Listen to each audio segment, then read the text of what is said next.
안녕하세요. 이 채널을 즐겨 듣는 애청자 중 한 명입니다. 저는 30대 중반 여성으로 회사를 하나 운영 중인데요.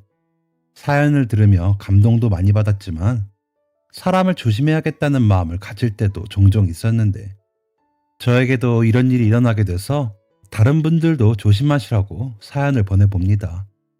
제 경우에는 제가 알아서 잘 처신했고 제 지위가 과거보다 많이 높은 상황이었기 때문에 다행히 잘 벗어나게 되었지만 불쾌함이 남은 건 어쩔 수가 없네요.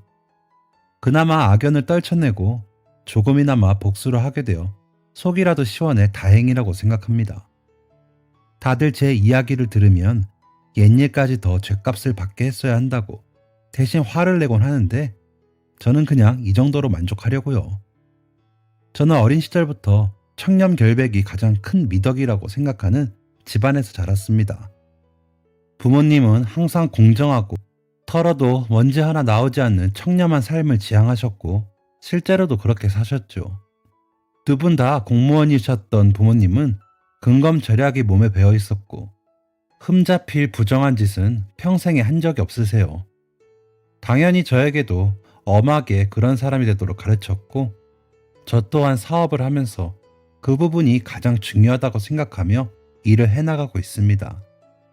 처음에는 작은 회사였던 회사가 지금처럼 어느 정도 규모를 갖출 수 있게 된 것도 그 덕이 큰 것 같아요.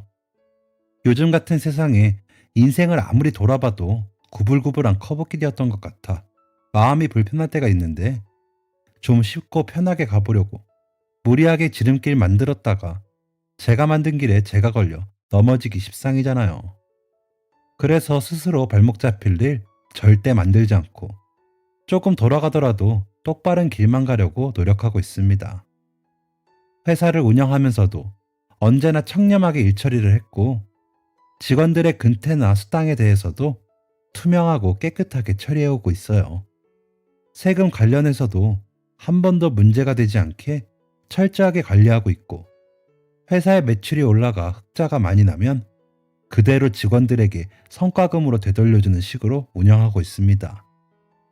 그렇게 살다 보니 저 개인적으로는 가끔 힘들기도 하고 누가 알아주길 바란 건 아니지만 가끔 씁쓸한 적도 있었지만 결과적으로는 모범 납세자의 연속으로 선정되었고 직원들도 이직하지 않고 다 같이 으쌰으쌰해서 회사를 일으켜주는 주역으로 오랜 동안 함께할 수 있었죠. 모범 납세자 상도 뿌듯하지만 누구보다 든든한 직원들이 생겼다는데 언제나 보람을 느끼고 있습니다. 제 삶의 신념이 이렇게 굳어지게 된 것은 부모님 덕도 있지만 더 정확히는 어린 시절 부패한 선생으로부터 심한 상처를 받은 게 트라우마로 남은 탓이 큰 것 같습니다. 다들 왜 어린 시절을 생각하면 도저히 이해할 수도 용서할 수도 없는 이상한 교사가 한 명쯤은 있잖아요. 물론 세상에 훌륭한 선생님들도 무척이나 많다는 것을 알고 있습니다. 하지만 그런 훌륭한 선생님들만 만났으면 정말 좋았을 텐데 저는 운이 없게도 교육자라고 차마 말할 수 없는 비정상적이고 몰상식한 인간을 담임 선생으로 만나게 되었죠. 그때가 제 나이 9살 때 일입니다. 그 시절은 막 국민학교가 초등학교라고 이름이 바뀌던 시기였는데 교권이 무척이나 강해서 아무리 어린 아이들이라도 체벌하는 선생들도 간혹 있었고 아이들이 집에 가서 학교에서 있었던 일을 쉽게 부모님께 말하지 못하는 그런 분위기도 있었죠. 저도 집에 가서 부모님께 말씀드리는 게 부끄러운 행위라고 생각하고 있었습니다. 그래서 그때 만난 담임의 만행이 공공연하게 일어날 수 있었던 것 같아요. 그 담임은 이전에 만난 1학년 때 담임 선생님, 그리고 그 뒤에 만난 선생님들과는 차원이 달랐습니다. 일단 맨 처음 만나는 날부터 이상했어요. 담임은 교실에 들어오자마자 칠판에 성의 없이 자기 이름을 적고 저희한테 쪽지 같은 종이를 나눠줬어요. 왜 보통 처음 새학년이 되고 담임 선생님을 만나면 선생님이 먼저 간단하게 인사를 하고 어떻게 반을 운영해 나갈 건지 말씀하신 다음 한 명씩 일어서서 자기소개를 하는 게 일반적인 새학기 첫날의 풍경이잖아요. 그런데 일절 그런 것 없이 쪽지 같은 종이를 나눠준 다음에 이름 적고 밑에 부모님 직업을 적으라고 하는 거예요. 어린 나이에도 이걸 왜 적지 하는 마음이 있었지만 그때는 선생님이 하늘같이 느껴지던 시기였기 때문에 모든 반 아이들이 군소리 없이 부모님 직업을 적어서 냈습니다. 나중에 안 사실이지만 제가 그때 만난 담임선생은 촌지를 좋아하기로 지역 내에 소문이 자자한 부패한 교사였습니다. 시골 학교라 교육이나 입시에 대해서 많이 알고 있는 학부모가 상대적으로 적다는 맹점을 파고들어서 자신의 영향력을 몹시 높인 다음 교육에 대해 제대로 알지 못하는 시골 학부모 몇몇에게서 촌지를 받아내는 시기였죠.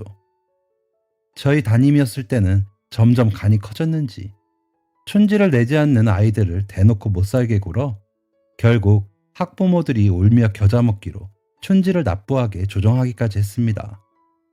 아이들에게 자기소개도 시키지 않고 쪽지를 나눠준 건 부모님의 직업을 파악한 다음 앞으로 촌지를 받아내기 위해서 어떤 방법으로 아이를 대해야 할지 가늠하기 위한 작업이었던 것 같아요. 정말 저열하고 교육자로서의 본분을 잊은 파렴치한 교사라고 할 수 있죠. 처음 만난 아이들에게 아무런 관심도 기울이지 않고 그저 자신의 돈벌이 수단으로밖에 생각하지 않았던 거예요. 어쨌든 그때는 그런 것에 대해 아무것도 몰랐고 그저 선생이 부모님 직업을 적으라고 했으니 저도 공무원인 저희 부모님의 직업을 적어서 냈죠. 부모님이 급이 좀 높은 공무원인지라 근무지가 특수했는데 선생이 그걸 유심히 봤었는지 처음 며칠 동안은 저에게 무척이나 잘해줬습니다. 일주일에 한 번씩 청소구역을 바꿔가면서 청소하기로 했는데 저에게는 가장 쉬운 업무인 칠판 지우개 털기 같은 사소하고 힘들이지 않는 업무를 배정해 주었고 수업 시간에 별것 아닌 일로 칭찬도 많이 해주었어요. 당연히 그 나이에는 어른들이 하는 말 하나하나가 중요한 시기이니 많은 칭찬에 자신감도 많이 올라가고 학교 가는 게 매일매일 즐거웠습니다. 반면 쪽지에 적힌 부모님 직업이 그리 좋지 않았던 아이들은 어린아이가 하기엔 너무나도 힘든 청소를 도맡아서 해야 했어요. 이를테면 화장실 청소를 혼자만 다 한다던가 청소할 때 의자를 죄다 교실 뒤로 밀어놓아야 한다던가 하는 건 말이죠. 그런 아이들은 수업 시간에 조금만 다른 곳을 보고 있거나 말을 더듬으면 크게 혼이 났습니다. 자연스럽게 그 아이들은 저처럼 편애받는 아이들의 눈치를 보게 되고 교실 안에서 눈에 띄게 위축되더군요. 어린 제가 보기에도 말입니다. 하지만 저는 그때 그게 잘못된 일이고 그 선생의 총애를 받는다고 으슥할 일이 절대 아니라는 걸 깨닫기에는 너무 어린아이였어요. 지금 생각해보면 그런 총애가 1년 내내 이어졌다고 해도 저에게는 결코 좋은 일이 아니었을 것입니다. 아무튼 그렇게 처음 몇 주 동안 담임의 총애를 한몸에 받던 제 처지는 처음으로 학부모와의 만남이 진행되었던 날을 기점으로 완전히 바뀌게 되었습니다. 그날은 학부모의 날이라고 불리는 학교 내에서 학기마다 한 번씩 부모님이 학교로 와 담임과 이야기를 나누는 연례 행사였는데 다른 학교에서도 형식적으로는 남아 서로 인사를 나누고 아이의 교육 상태, 부모가 모르는 학교에서의 모습 등에 대한 이야기를 나누긴 하더라고요. 그런데 유독 제가 다니던 학교에서는 학부모의 날에 대한 홍보를 심하게 했습니다. 아마 학교 자체가 촌지를 받는 행위에 뼛속까지 깊게 연루가 되어 있는 것 같아요. 저희 부모님께 참석 여부를 여쭤보니 수업 참관이면 한번 가겠지만 담임 선생을 믿고 있고 저도 믿고 있으니 딱히 선생님께 부탁드릴 게 없다며 참석을 안 하신다고 하더군요. 그때는 부모님도 저도 담임이 그렇게 파렴치한 사람인 줄 몰라서 크게 의미를 두는 행사는 아니었어요. 하지만 학부모의 날 공공연하게 촌지를 내는 게 당연한 문화로 남아있었는데 저희 부모님이 촌지를 납부하지 않으니 저는 바로 담임의 총회 그룹에서 버려지게 된 거죠. 나중에 들었는데 담임이 그날 모인 학부모들과 함께 저희 부모님 욕을 엄청 한 모양이더라고요. 돈도 많이 버는데 자녀 교육에 힘을 쓰지 않는다나 뭐라나 하면서요. 저희 부모님이 고소득자라는 게 더 괘씸죄로 작용했던지 그날 이후로 처음 쪽지에 가난한 것으로 판명되었던 아이들의 경우보다 더한 괴롭힘이 시작되었습니다. 아마도 제가 학교 생활을 고통스러워하면 부모님이 더 이상 견디지 못하고 우리 애 잘 봐달라고 촌지를 전해줄 거라고 생각했나 봐요. 그 다음날 아무것도 모르고 학교를 간 저는 여느 때처럼 칭찬을 받기 위해 수업 시간에 손을 들고 발표를 했고, 평소엔 입이 침이 마르게 하던 칭찬 대신 수업을 방해했다며 호되게 혼이 나고 나서야 무언가 잘못되었다는 걸 직감하게 되었습니다. 그날 하루는 정말 버티기 힘든 하루였어요. 1교시부터 그렇게 혼이 나고 난 뒤에도 분이 풀리지 않았는지 남은 수업 시간에는 겁을 먹고 발표를 하지 않았음에도 제가 딴짓을 하고 있었다거나, 심지어는 수업에 집중하지 않고 다른 생각을 하고 있다는 말도 안 되는 핑계를 대면서까지 저를 다른 아이들이 모두 보고 있는 앞에서 교탁 앞으로 불러내서 혼을 냈어요. 어린 나이에도 너무나도 수치심이 들어 눈물이 자꾸 났습니다. 나중에는 제가 자꾸 울어 다른 아이들의 수업을 망쳤으니 죗값을 뉘우치고 봉사하는 의미에서 저희 반 관할 화장실도 아닌 한 층에 있는 화장실 전부를 청소하라는 명령까지 내리더군요. 다른 반 아이들까지 지켜보는 와중에 화장실 청소를 하는 게 정말 지옥처럼 느껴지고 창피했어요. 무엇보다 가장 힘들었던 건 제가 화장실 청소를 하고 있으면 저를 싸늘하게 쳐다보는 또래 아이들의 눈빛이었습니다. 그 나이 때는 어른들의 말에 휘둘려서 아이들이 또래를 평가하는 일이 많잖아요. 특히 초등학교 저학년 때는 담임이 거의 왕이나 신처럼 느껴지는 절대 권력인데, 담임이 주도하여 저를 따돌림시키고 반에 피해를 끼치는 아이라는 이미지를 만들어버리니 다른 아이들이 거기에 동조하는 건 당연한 일이었어요. 애써 친해진 또래들마저도 저를 이상한 아이로 생각하고 같이 노는 걸 꺼려하기 시작했죠. 그렇게 외톨이가 되니 담임이 없는 자리에서도 아이들이 제가 하는 모든 일에 꼬투리를 잡아 화를 내고, 제가 아무것도 하지 않았는데도 반에 피해를 줬다며 혼내듯이 말하는 아이들도 있었죠. 물론 가장 앞장섰던 건 촌지를 가장 많이 냈던 부잣집 아들이었고요. 처음에 담임에게 괴롭힘을 당했던 아이들마저도 본인들이 괴롭힘 당하지 않으니 제가 힘들어하는 걸 구경하며 속으로 은근히 즐거워하더라고요. 정말 그 어린 나이가 인생에서 가장 사람에게 상처를 많이 받은 때인 것 같습니다. 하지만 그때는 너무 어렸기 때문에 다 제가 잘못해서 혼나는 줄만 알았어요. 그래서 열심히 공부하고 잘하는 모습을 보이면 혼나지 않을 것이라고 생각했는데, 제가 잘하고 열심히 하면 반 아이들보다 튀려고 한다거나 잘난 척 한다는 말도 안 되는 이유를 대면서까지 괴롭히더군요. 하지만 이전에 다 제가 못해서 담임에게 미움을 받았기 때문이라고 생각하고 더 착한 어린이처럼 행동하려고 노력했습니다. 그렇게 지옥 같은 2달이 지나고 스승의 날이 다가왔어요. 저는 담임에게 스승의 날 선물로 드리려고 용돈을 모아 작은 화분을 샀습니다. 집에 와서 담임에게 혼난 일에 대해 일절 말하지 않았던 터라 부모님은 제가 담임을 정말 좋아해서 용돈을 모아 선물을 드리는 줄 알고 칭찬까지 하셨죠. 사실은 저 좀 그만 괴롭히고 예뻐해달라는 마지막 부탁이었는데도 말입니다.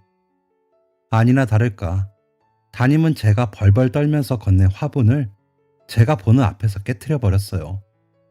아직도 그때의 반 분위기가 잊혀지지가 않네요. 유림이, 너는 어린애가 벌써부터 이렇게 못된 짓을 하는구나. 너 커서 뭐가 되려고 벌써 선물 같은 걸 들고 와서 아이들 보는 앞에서 주고 그래? 너 선생을 얼마나 우습게 보는 거야?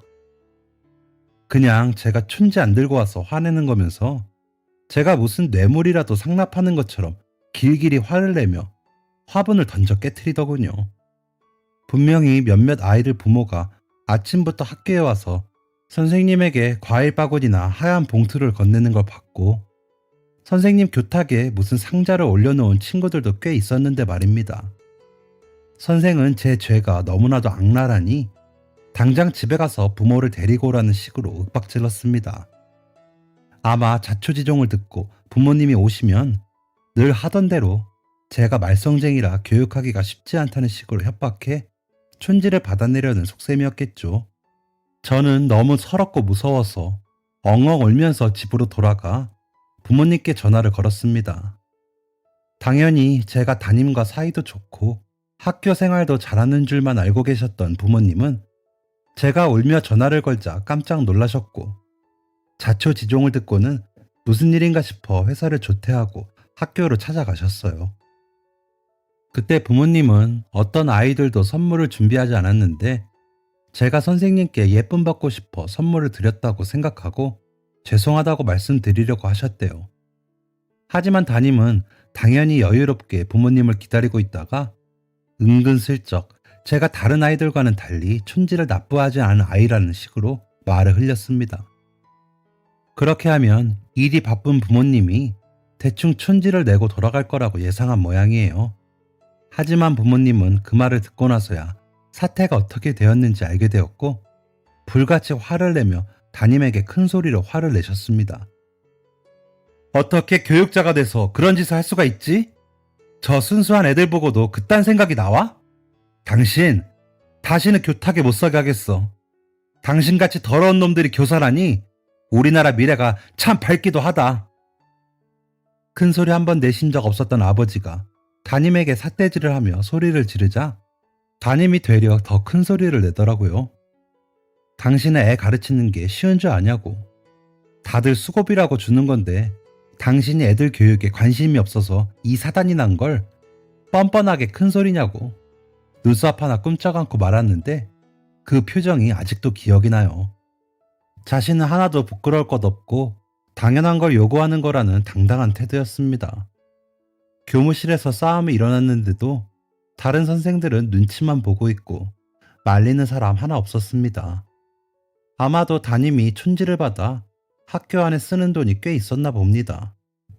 그래서 담임이 영향력이 가장 큰 교사이다 보니 아무도 쉽게 싸움을 중재하지 못하는 거예요. 연차가 꽤 쌓인 교사였기도 하고요.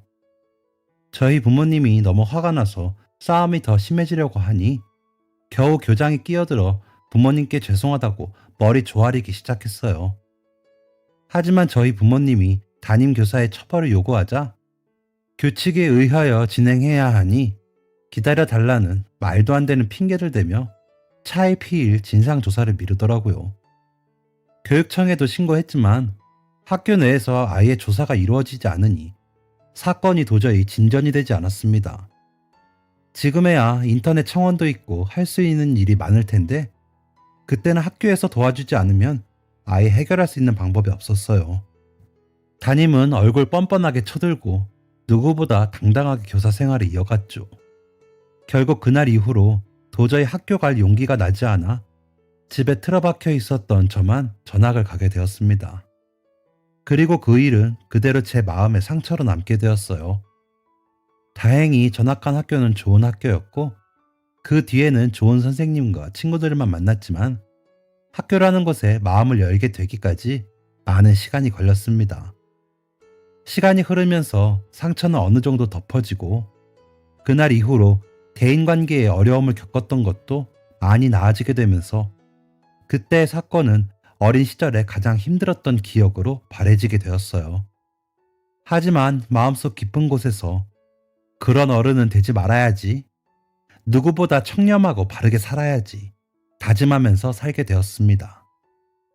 이후 저는 대학을 나와 잠시 대기업에 입사했다가 경력을 쌓아 창업을 하게 되었고 어느 정도 사업이 자리를 잡아가면서 더 이상 그날 일을 생각하지 않아도 될 정도로 바빠졌어요.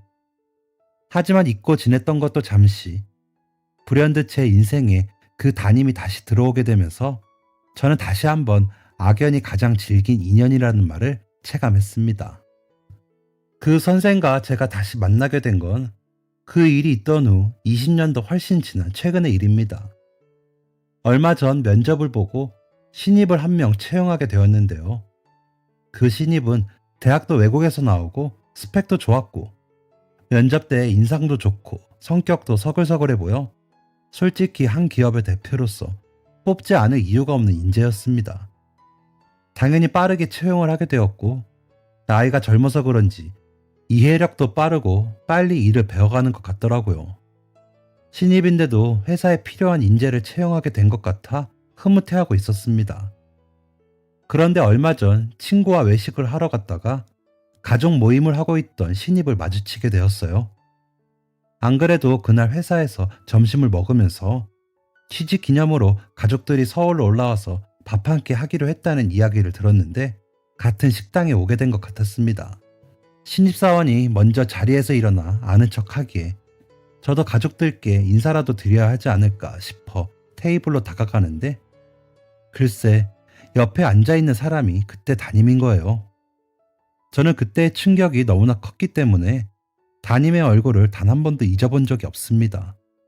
처음엔 잘못 봤겠지 생각했어요. 하지만 신입사원이 아버지라고 소개시켜줘서 그제야 제대로 얼굴을 보았는데 그동안 어찌나 욕심 많고 부패하게 살았는지 아직도 눈빛이 탐욕으로 번들거리고 욕심이 덕지덕지 붙어있는 얼굴은 20년이 훨씬 넘은 아직까지도 그대로더라고요.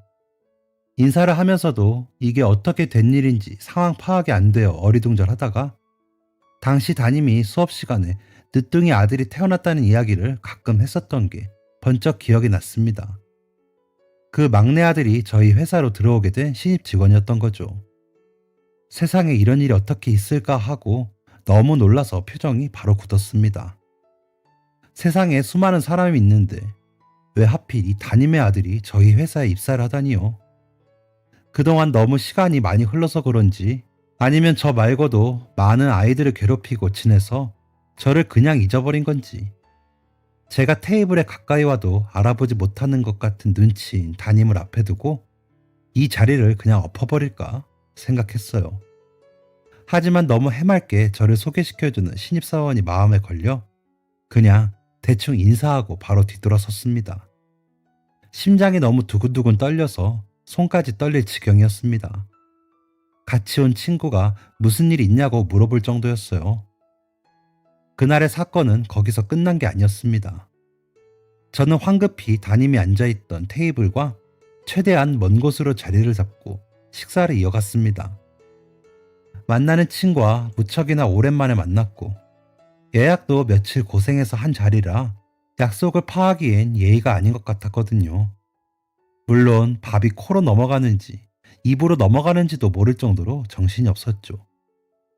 그런데 식사를 하다가 친구가 화장실을 간다고 자리를 비우자 갑자기 담임이 제가 있는 테이블을 찾아오는 게 아니겠어요? 그리고는 저희 부모님께 은근히 촌지를 달라는 식으로 말꼬리를 흘렸을 때와 같은 말투로 비열하게 웃으며 말하더군요. 대표님, 우리 아들내미 잘 부탁드립니다. 우리 아들이 경력이 많이 없어서 걱정을 많이 했는데 그래도 아시겠지만 시키는 거 다 잘하고 똑똑합니다. 다른 직원 10명 갖다 놓는 것보다 얘 하나가 낫지요. 좀 있으면 아시겠지만 솔직히 제가 대표님 입장이었으면 얘를 바로 진급을 시키고 다른 직원들은 구조조정을 해서 인건비를 줄여보는 것도. 도대체 무슨 얘기를 하는 건지 이해도 못했는데 갑자기 담임이 주머니에서 흰 봉투를 꺼내 제 주머니 안에 찔러 넣더라고요. 그제야 담임이 무슨 얘기를 하는 건지 이해가 되면서 정말 기분이 확 나빠졌습니다. 그렇게 바르게 살아가려고 노심초사하면서 부단히도 노력했는데 그 선생이 한 말과 행동 한 번에 인생이 그대로 시궁창에 떨어진 것 마냥 오염되었다는 생각이 들더군요. 도저히 참아줄 수가 없어 봉투 그대로 바닥으로 집어 던졌습니다. 마치 그 옛날 제가 사온 화분을 바닥으로 던져 깨트리던 선생의 모습 그대로 말입니다. 와, 정말 당신 아직도 그렇게 살아? 진짜 개벌은 못 준다더니 나 누군지 기억 안 나지? 9살이라는 나이에 당신한테 촌지 앉아서 몇 달 동안이나 당신한테 구박당하던 이유림이야. 내가 아직도 그때 당신 교직에서 못 끌어내린 거 한으로 생각해. 아직도 봉투면 모든 게 다 된다고 생각하고 사는 거야? 진짜 멍청하기 짝이 없네. 제가 봉투를 바닥에 던지자마자 담임의 욕심으로 가득 찬 얼굴이 잔뜩 일그러지면서 표정이 딱지 뒤집듯이 바뀌었어요. 그러다 마침 제가 기억이 난 듯 얼굴이 불그락 푸르락해지더니 뭐라고 한마디 하려는 듯 얼굴이 빨개지더라고요. 하지만 제가 워낙 난리를 치니 사람들이 다 쳐다봐서 어쩔 수 없이 황급히 자리를 떠났습니다. 그 와중에 바닥에 떨어진 돈다발은 쏙 챙겨가지고요. 사람들이 쳐다보는 게 부끄러운 건지 아니면 자기는 항상 돈 주면 다 해줬는데 저한테는 안 통하니까 화가 난 건지 얼굴이 아주 시뻘개진 게 볼만했어요. 친구가 소란을 듣고 놀라서 다가와서 무슨 일이냐고 물어보기에 들으란 듯이 큰 소리로 말했습니다. 촌지 밝히던 부패한 교사가 아직도 제보를 못 고치고 똑같은 짓 하길래 한마디 해줬다고 말입니다. 제가 크게 말하니 사람들이 여기저기 기웃거리면서 담임을 쳐다보더라고요. 그렇게 망신 준다고 제가 어릴 때 받았던 상처 치유되는 건 아니지만 속이라도 조금 시원하니 다행이라 생각했어요. 다음날 저는 아무 말 없이 지나가려고 했는데 신입사원이 제 사무실로 들어와 따지더군요. 왜 어제 가만히 있는 자기 아버지한테 망신 주냐고 말입니다. 어이가 없어서 웃음도 안 나더라고요. 가만히 있는 아버지? 야, 너희 아비라는 인간에 대해서 제대로 잘 모르나 보네. 가정에서는 되게 좋은 척하는 사람인가 보다. 밖에서는 아닌데. 아버지 초등학교 교사였지? 불행하게도 내가 어릴 때 그 사람이 담임이었어서 아주 잘 알거든. 봉투를 그렇게 밝히더라고. 그것 때문에 내가 어릴 때 얼마나 고생했는지 아직도 꿈에 나올 지경이야. 당신 알고 있나? 당신 유학 가서 스펙 쌓고 그런 거 다 그렇게 학부모들 뜯어가며 받은 돈으로 학비 마련한 거. 그것도 모자라 어제 당신 아빠가 나한테도 봉투 들이밀면서 잘 부탁한다며 당신 진급시키라더라. 어이가 없지? 지금 시대가 바뀌어도 한참 바뀌었는데 당신 아빠라는 사람은 시대를 못 따라가도 한참 못 따라가더라고.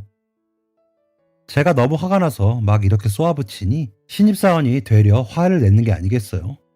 솔직히 그때 깨달았습니다. 가정교육 어디 안 간다는 걸 말입니다.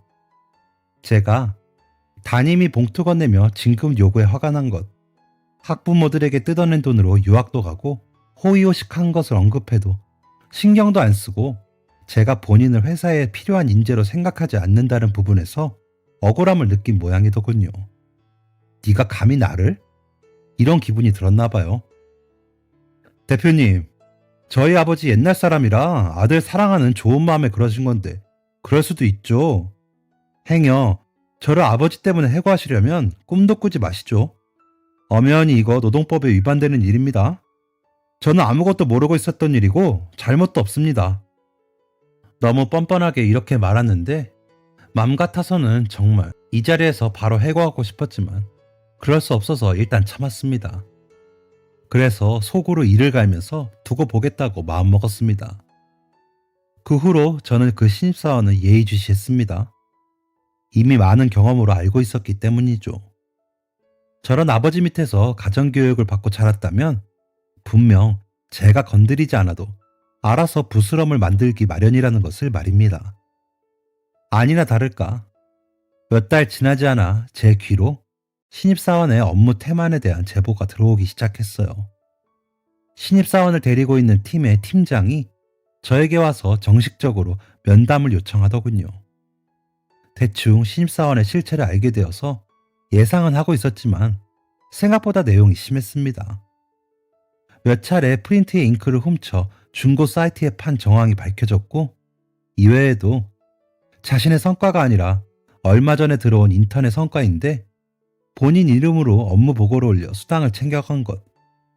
이것에 맛이 들리자 아예 자신의 일을 인턴에게 몽땅 넘겨두고 본인은 근무 시간에 핸드폰 게임을 하고 논 것 등등 오만 이야기가 팀장의 입에서 본물 터진 듯 쏟아지더라고요.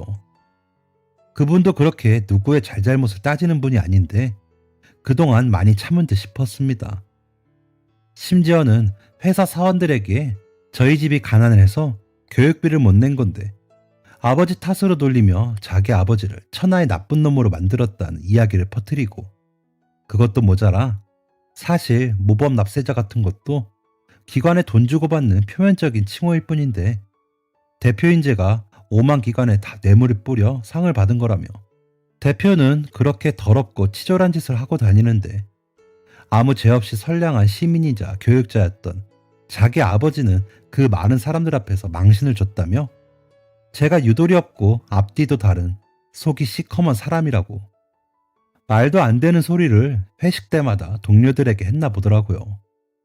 저는 그 말을 듣고 팀장에게 고맙다고 말했습니다. 평생을 그렇게 살아오니 세상에 돈이면 다 해결될 줄 알고 주워 담지도 못할 말 쉽게 하고 다니던 불쌍한 인생을 드디어 제 손으로 따끔하게 혼쭐 낼 수 있었으니까요. 이런 일이 언젠가 발생할 거라고는 생각했지만 예상보다 빠르게 그리고 예상보다 심한 내용으로 다가오게 되어 어이가 없었지만 빠르게 내보낼 수 있어 정말 다행이라는 생각이 들었습니다. 그리고 다음날 바로 대표실로 불러서 하나하나 다 읊어주며 사직서 쓰라고 했어요. 그리고 프린트 잉크와 수당 횡령으로 소송 걸겠다고 싸우고 싶으면 버텨보라고 말입니다. 바락바락 대들던 신입사원은 회사 이름으로 계약되어 있는 변호사님 부르니 그제야 얼굴이 새파래져서 사직서 쓰더라고요. 꽁지가 빠져라 도망치는 신입사원 보고 있으니 참 앞으로 면접 때 아버지가 뭐 하시는 분이냐고 물어볼 수도 없고 저런 애들 어떻게 걸러야 할지 막막하기도 했지만 제가 못 찾아낸 부분까지 봐줄 수 있는 든든한 사원들과 함께라서 오히려 다행이라는 생각이 들었습니다. 하지만 며칠 뒤 아버지인 담임이 회사로 찾아와 한판 푸닥거리를 하고 갔어요. 역시 가정환경 무시 못한다고 둘 다 돈으로 모든 걸 해결하고 해결하지 못하는 일은 힘으로 해결해야 한다고 철석같이 믿는 모양이더군요. 아직도 그런 몰상식하고 구시대적인 생각을 하고 있는 사람들이 있다니. 그리고 그런 사람을 사원으로 뽑았다니. 대표로서 부끄럽기 짝이 없었습니다. 담임은 회사에 들어올 때부터 사무실 문을 부서질 듯이 발로 차서 열어제끼더니 제 이름을 회사 전체에 쩌렁쩌렁하게 들리게 고래고래 소리를 질렀습니다. 이효림 어딨어? 네가 이러고도 대표야? 썩 나오지 못해? 정말 당당하게 제 이름을 부르길래 무슨 저의 부모님이라도 되는 줄 알았네요. 어이가 없어서 제가 바로 문 박차고 나가니 다짜고짜 복도에 있는 정수기를 집어던져서 부서뜨리는 게 아니겠어요. 너는 은사에 대한 예의가 손톱 끝만큼도 없냐? 없이 사는 거 내가 그나마 잘 대해줬더니만. 내가 이 회사 어떻게 하는 거 일도 아니야. 너 감히 내 아들한테 몹쓸 짓 하고 나를 망신을 줘? 아주 내가 죽도록 후회하게 만들어주마. 감히 지 선생 아들을 잘라? 이 몰상식한 것. 그러면서 악을 막 쓰더라고요. 저는 어릴 때부터 원래 그런 사람인 줄 알고 있었으니 별로 충격도 받지 않고 무표정하게 지켜보고 있는데 동영상을 찍고 있는 다른 사원들 사이로 건장한 남직원들이 놀라 뛰어와서 저를 뒤로 숨기고 제압을 했습니다. 막 난동을 부리다가도 힘세 보이는 남자 직원들이 우르르 달려오니까 주춤주춤 기세가 꺾이더니 마침내 제압당하더군요. 잡힌 상태로도 막 소리를 지르면서 악을 지르는데 다른 직원들도 어이가 없어서 한마디씩 욕했어요. 뭐 저런 몰상식한 인간이 다 있냐. 그 아빠의 그 아들이다 하면서 말이죠.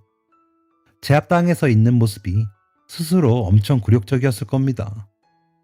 그리고 제가 앞으로 나아가 면전 앞에다가 똑똑히 들으라고 말했습니다. 지금 무슨 짓 한 건지 법정 가면 우리 회사 변호사가 똑똑히 교육시켜 줄 거야. 여기 있는 모든 우리 직원들이 증인되어 줄 거고. 마침 CCTV도 여기 있네. 직원들이 찍은 영상도 있고 이 정도면 증거 충분히 다 있는 것 같은데 지금이라도 교육시킨다는 건 그쪽에서 할 말이 아니지 않나? 큰일 난 거 알았으면 지금 가서 변호사라도 알아보던가. 그러니까 자기는 자기 아들이 부당하게 해고당한 걸 항의하러 온 건데 무슨 적반하장이냐. 자기가 피해자 아니냐. 헛소리를 하길래 법정에서 밝혀보자고 하고 쫓아냈어요. 현재 변호사를 통해서 협박, 재물손괴, 업무방해 등의 혐의로 강력 처벌을 요구한 상태고요. 아들인 신입사원은 제가 몸담고 있는 업계가 많이 좁은 편이라 이미 업계에서 매장당해 발도 들이지 못하는 상태입니다. 그런 것도 생각하지 못하고 처신 제대로 못한 신입사원이 얼마나 어리석고 세상 물정 모르는 사람이었는지 지금은 스스로 좀 깨달았겠죠. 그냥 회사 안에서 관계가 좋지 않아 나간 것도 조금 걸림돌이 되는 마당에 업무 태만과 횡령, 그리고 아버지를 앞세워서 대표에게 협박 및 재물 손괴를 한 건 아예 차원이 다른 문제니까요. 저는 앞으로도 모범 납세자에 계속 선정될 수 있게 열과 성을 다해서 노력할 거예요. 모든 회사와 업무와 인사 문제도 투명하게 처리를 할 것이고요. 저를 믿어주고 제 신념과 같이 청렴 결백하게 일하는 저희 직원들은 더더욱 믿게 된 사건이라고 생각하고 넘기려고 합니다. 앞으로도 저는 저희 사원들을 믿고 꿋꿋이 회사를 운영해 나갈 것입니다. 법정 싸움이 끝났을 땐 담임과 담임의 늦둥이 아들인 신입사원이 세상은 그렇게 살면 안 된다는 걸 깨닫고 조금이라도 깨끗한 마음으로 세상을 살아갔으면 좋겠다는 생각이 드네요. 그렇지 않을 가능성이 크지만요. 인생을 문득 뒤돌아봤을 때 부끄러운 일 없이 깨끗한 마음으로 세상을 살아간다면 정말 아름다운 세상이 될 거라고 믿어 의심치 않습니다. 모두가 그렇게 살아서 더 이상 저 같은 상처받는 아이들이 없길 오늘도 간절히 바라봅니다. 지금까지 사연 들어주셔서 감사합니다. 사연이 재밌으셨다면 구독과 좋아요를 눌러주세요. 감사합니다. 안녕히 계세요.